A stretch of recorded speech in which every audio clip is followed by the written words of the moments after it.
এত বড় মরিচ আমি আমার লাইফে দেখিনি।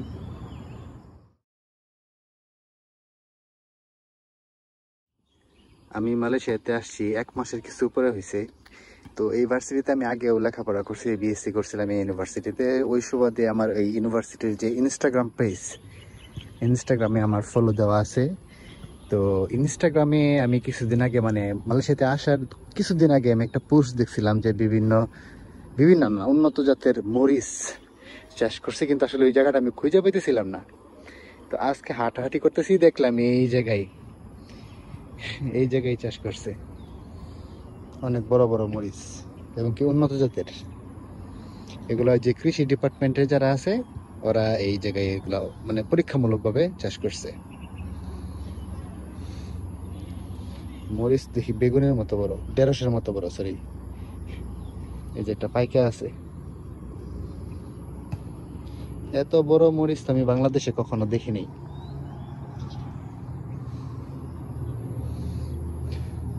এই যে একটা কত বড়, এরকম 3টা রো আছে। এই যে একটা রো, ওই আর একটা, ও পাশে আর একটা, 3টা রো। 3টা রোতে এরকম মরিচ চাষ করছে। তা আমি প্রথম যখন দেখছিলাম ইনস্টাগ্রামে তখন ভাবছিলাম হয়তো আমাদের কৃষি ডিপার্টমেন্টে, কিন্তু কৃষি ডিপার্টমেন্টে আমি যা খুঁজছি কিন্তু পাইনি। আমি তখন ভাবলাম হয়তো বা কই যে করছে আর খুঁজে পাইতেছিলাম না। তো আজকে দেখলাম এই জায়গায়।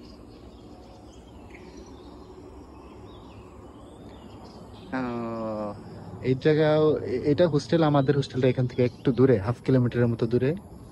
এদিক দিয়ে যেতে হয়, এদিক দিয়ে ঘুরে যেতে হয় 1/2 কিলোমিটারের মতো দূরে। আর এই জায়গায় হচ্ছে লোকালদের হোস্টেল, ওরা খেলাধুলা করতেছে।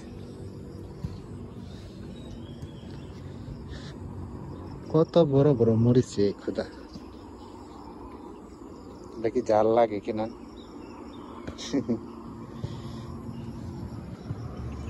এত বড় মরিচ আমি আমার লাইফে দেখিনি।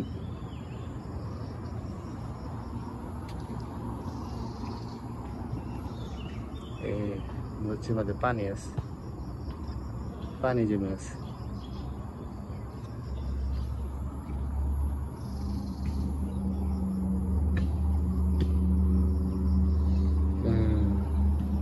এই যে 2টা পাকা পাকা মরিচ।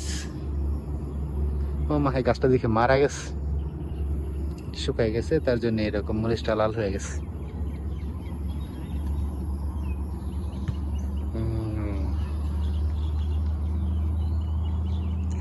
তো আচ্ছা, যাই হোক, আরেকটা ঘটনা শেয়ার করি। এই যে এই জায়গা থেকে, মানে এটা, এই যে এটা হচ্ছে আমাদের বাউন্ডারি, এই দেখা যায় অল্পটা, আমি একটু জুম করে দেখাই। এই যে বাউন্ডারি, তো এটার পরে হচ্ছে আসলে জঙ্গল।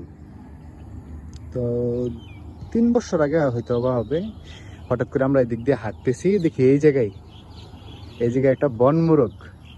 বনমোরগ বলতে মানে বাংলাদেশে এগুলো পাওয়া যায় না, কিন্তু এই জায়গায় মাঝে মধ্যে দেখা যায় জঙ্গলের মধ্যে, জঙ্গলের মোরগ। কিন্তু এগুলা একবারে শুকনা, মানে শুধু মাংস, এছাড়া কোনো ফ্যাট থাকে না, কোনো তেল থাকে না। তো এই জায়গায় আমরা কি করছি, আমি কি করছি, এদিক দিয়া পলায় পলায় আইসা এদিক দিয়া দিছি দাওয়া। তো এটাকে সৌরাল দিয়া যায় ওই পাশে যায়, নেটের মধ্যে আটকে গেছে। পরে আমরা দৌড়ে দৌড়ছি ওই জায়গায়, দৌড়ার পরে রান্না করে খাইছিলাম। তা আমার খাওয়া আমি যত আমার লাইফে যত মুরগি খেয়েছি, মুরগির মাংস খাইছি, সব থেকে টেস্টি ছিল এটা। এবং কি রান্না করতে অনেক সময় লাগছিল, প্রায় 2.5-3 ঘন্টার মতো লাগছিল রান্না করতে। আমার সাথে তখন আরো কয়েকজন ছিল, ওই সবাই মিলে আমরা রান্না করে খাইছিলাম। তো এই জায়গাটা আমার সাথে পরিচিত, কিন্তু এই জায়গায় যে আসলে এই মরিচ চাষগুলো করছে এটা আমি জানতাম না। আমি আজকে দেখলাম।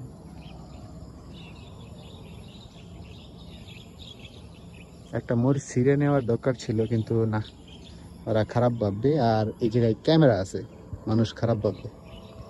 এই হচ্ছে ক্যামেরা, সিসি ক্যামেরা দেওয়া আছে। তো এই জায়গায় আসলে এরকম কিছু করা যাবে না। বাংলাদেশে হলে নিয়ে যাওয়া যেত, আর নিয়ে গেলে হয়তো বা কেউ কিছু বলবে না। তারপরে ওটা রেপুটেশনের ব্যাপার আছে।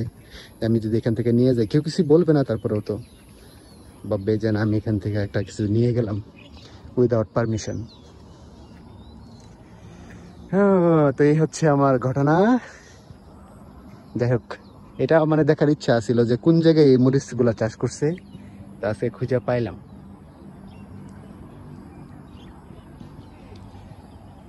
দেখি এরপরে মাঝে মধ্যে আমি এই জায়গায় আসতাম, আইসা দেখতে খুঁজতাম যে দেখি মুরগি আছে কিনা, বন মুরগি, বন মোরগ। তো এরপরে আর কোনো দিনে দেখি নেই। এই দিক দিয়া দাওয়া দিয়া এই জায়গায় আসলে, এই জায়গায় ছিল, এই জায়গা থেকে দাওয়া দিয়া নিয়ে ওই ওই যে এই জায়গায় যা ধরছিলাম আমি সহ আরো 3 জন 4 জনে মিলে ধরছিলাম। আমি একা থাকলে হয়তো বা ধরতে পারতাম না, কিন্তু 4 জন ছিলাম, তার জন্য ধরতে পারছিলাম। আচ্ছা ঠিক আছে, সন্ধ্যা হয়ে আসতেছে, একটু হাঁটাহাঁটি করে আবার হোস্টেলে চলে যাব। আজকের মতো এ পর্যন্তই।